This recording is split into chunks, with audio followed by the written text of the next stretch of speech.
Good morning. നമ്മളിന്ന് erectile ഡിസ്ഫങ്ഷൻ്റെ അല്ലെങ്കിൽ ഉദ്ധാരണശേഷി കുറവുകൊണ്ട് അത് ഹാർട്ടിനെ എങ്ങനെ ബാധിക്കും എന്നുള്ളത് ഒരു വാണിംഗ് തരാനാണ്. അപ്പോൾ ഒത്തിരി പേർക്ക് പുരുഷന്മാർക്കാണ് സംഭവിക്കുന്നത്.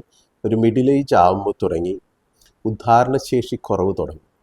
ഉദ്ധാരണശേഷി കുറവ് തുടങ്ങിക്കഴിഞ്ഞാൽ അധികം പേർക്കും നമുക്ക് രണ്ട് കാരണങ്ങളാണ് ഉദ്ധാരണശേഷി കുറവിന് കാരണമായിട്ട് വരും. ഫിസിക്കലുണ്ട്, മെൻ്റൽ കാരണങ്ങളുണ്ട്. അതായത് സൈക്കോളജിക്കൽ ഉണ്ട്, അതേപോലെ തന്നെ ഫിസിക്കലുണ്ട്.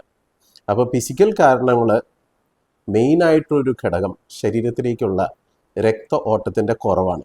രക്ത ഓട്ടത്തിൻ്റെ കുറവുണ്ടെങ്കിൽ മെയിനായിട്ടും നമ്മളെ ബാധിക്കുന്നത് ഇതിന് വരാൻ സാധ്യതയുള്ളത് ഹാർട്ടിന് ബ്ലോക്കും അല്ലെങ്കിൽ ഹാർട്ട് അറ്റാക്ക്, പിന്നെ സ്ട്രോക്ക്. കാരണം ബ്ലഡ് വെസലുകളിലേക്കുള്ള രക്തോട്ടം കുറയുകയോ കട്ട പിടിക്കുകയോ ചെയ്യുന്ന അവസ്ഥയാണ്.